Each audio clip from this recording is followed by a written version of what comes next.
Assalamualaikum warahmatullahi wabarakatuh.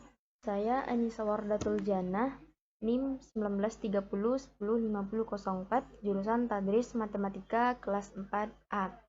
Nah, di sini saya akan menjelaskan uh, uji regresi linear sederhana menggunakan aplikasi SPSS. Nah, tujuan uji regresi linear sederhana yaitu untuk menguji bagaimana pengaruh suatu variabel bebas terhadap variabel terikatnya. Kemudian syarat untuk menguji regresi linear sederhana yaitu ada dua syarat. Yang pertama valid dan reliable, kemudian normal dan linear. Dan dasar dalam pengambilan keputusan dalam uji regresi linear sederhana ada dua cara. Yang pertama itu membandingkan nilai signifikan dan nilai probabilitasnya. Jika nilai signifikannya kecil dari 0,05, maka variabel X akan berpengaruh terhadap variabel Y. Dan jika nilai signifikannya besar dari 0,05, maka variabel X tidak akan berpengaruh terhadap variabel Y. Yang kedua itu dengan cara memperhatikan nilai T hitung dengan nilai T tabelnya. Jika nilai T hitung besar dari nilai T tabel, maka variabel X berpengaruh terhadap variabel Y. Dan jika nilai T hitung kecil dari T tabel, maka variabel X tidak akan berpengaruh terhadap variabel Y. Nah, langsung saja kita buat bagaimana cara memasukkan data-datanya. Nah, di sini teman-teman buka dulu aplikasi SPSS-nya, kemudian ambil variabel view. Nah, di name-nya teman-teman masukkan contohnya itu X, Y, kemudian PR, PQ, itu untuk langkah pertamanya yaitu menentukan variabel bebas dan variabel terikatnya. Nah, di sini data pertama itu saya masukkan P, kemudian di baris keduanya itu R. Nah, di labelnya kita beri nama trust, kemudian di R-nya itu kita beri nama partisipan. Nah, untuk desimalnya kita jadikan saja 0. Nah, kemudian teman-teman kembali ke data view. Nah, di sini kan telah tampilkan ini kolom yang untuk P dan ini kolom yang untuk R. Nah, selanjutnya teman-teman kopikan data yang telah dibuat di Microsoft Excel-nya. Nah, di sini trust sebagai X dan partisipan sebagai Y. Nah, tadi kita ambil trust sebagai P dan partisipan sebagai R. Nah, kemudian kita masukkan data yang telah dibuat sebanyak 53 data. Kemudian copy dan dipastikan di kolom P dan R. Nah, seperti ini.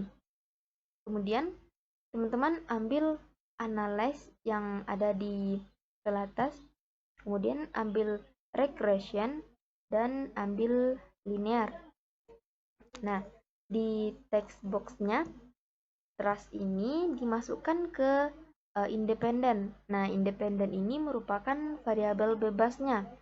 Kemudian partisipan atau kita lambangkan dengan R tadi dimasukkan ke kolom dependen, yaitu variabel terikat. Nah, setelah ini klik OK. Nah, selanjutnya muncul kolom output datanya seperti ini.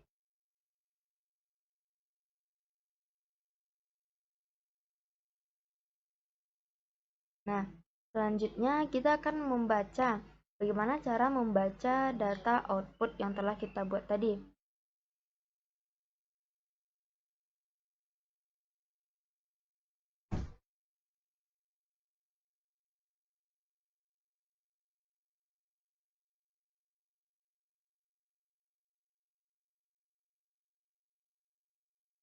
Nah, selanjutnya dari regression ini kita muncul kolom pertamanya itu variabel entered atau removed.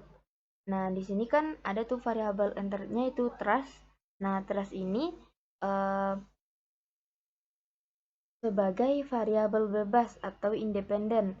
Nah, seperti yang telah kita masukkan di data view-nya tadi dengan menggunakan metode enter. Nah, untuk model summary-nya, nah di model summary-nya ini kita bisa menentukan seberapa kuat sih pengaruh variabel bebas terhadap variabel terikatnya. Nah, kita baca di sini di mana nilai R-nya itu nilai korelasinya yaitu 0,511.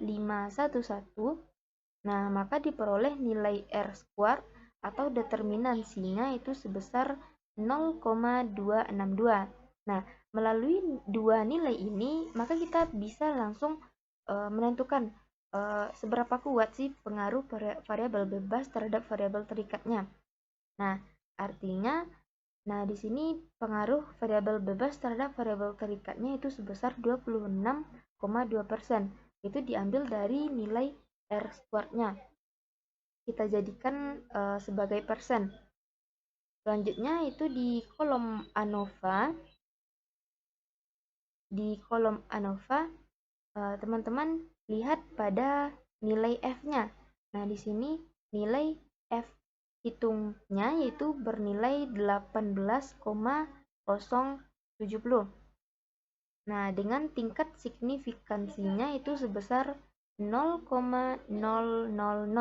Nah, ini kan 0,00 berarti kecil dari 0,05.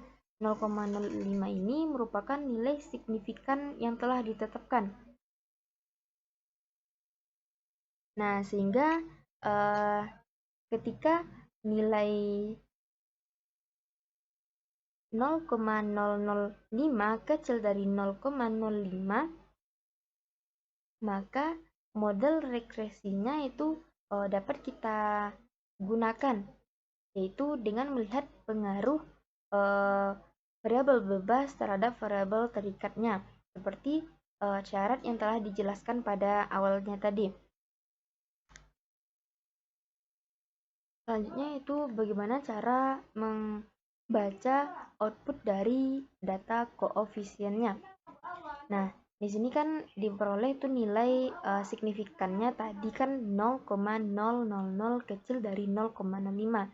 Nah, berdasarkan syarat yang telah kita bacakan di awal tadi, jika nilai signifikannya kecil dari 0,05 berarti secara otomatis ada pengaruh dari variabel X terhadap variabel Y-nya. Nah, di sini di kolom B-nya itu nilai konstan itu 13,361 dan nilai trust-nya 0,345. Nah, di sini nilai konstannya kita misalkan dengan A untuk mencari persamaan dari regresi linearnya, dan trust-nya kita misalkan dengan B. Nah, persamaan regresi linearnya itu Y sama dengan A ditambah BX. Nah, kita masukkan di sini nilai A-nya. A-nya 13,361 ditambah B-nya 0,345X. Nah, seperti itu. Nah, dari persamaan ini kita ambil kesimpulan bahwa 13,361 ini merupakan nilai konsisten variabel partisipasinya. Kemudian yang koefisien regresi X sebesar 0,345 ini menyatakan bahwa setiap penambahan 1% dari nilai trust, maka nilai partisipannya akan bertambah sebanyak 0,345. Nah, ini menyatakan bahwa bagaimana hubungan antara variabel X dengan variabel Y-nya, yaitu nilai trust dan nilai partisipannya. Nah, ketika nilai trust kita tambahkan, maka secara otomatis partisipannya kan juga ikut bertambah gitu. Nah, karena koefisien regresinya bernilai positif, maka arah pengaruh dari variabel X terhadap variabel Y yaitu bernilai positif. Nah, berdasarkan nilai T, diketahui bahwa T hitungnya yaitu pada baris kedua di trust. trust, T hitungnya itu 4,251. Nah, 4,251 ini besar dari nilai T tabelnya. Yang kita dapatkan itu 2,007. Sehingga variabel ini menyatakan lagi bahwa variabel terikatnya berpengaruh terhadap variabel bebas. Nah, untuk menentukan nilai T-nya tadi, bagaimana bisa didapat 2,007? Maka ini bisa teman-teman dengan rumus alfa per 2 dibanding N dikurang K dikurang 1. Nah, N ini merupakan berapa banyak data yang kita masukkan tadi. Nah, tadi kan kita menggunakan data sebanyak 53. Kemudian K-nya 1, kemudian dikurang dengan 1. Nah, nilai NK dan 1 ini bisa dilihat di tabel ANOVA-nya. Nah, di sini DF-nya ada regression 1, kemudian residu 51, dan totalnya ada 52. Nah, kemudian kita ambil nilai T tabelnya itu kita lihat dari T tabel yang telah ditetapkan. Nah, ini T tabel yang telah saya screenshot. Nah, di sini kan tadi kan nilai signifikannya 0,05 dibagi 2 berarti kan 0,025.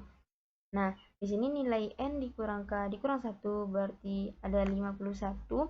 Maka kita cari dari kolomnya dari 0,025 mengikuti panah ini sampai ke 51. Nah, di sini akan didapat nilainya 2,00758. Nah, kita ambil 2,007.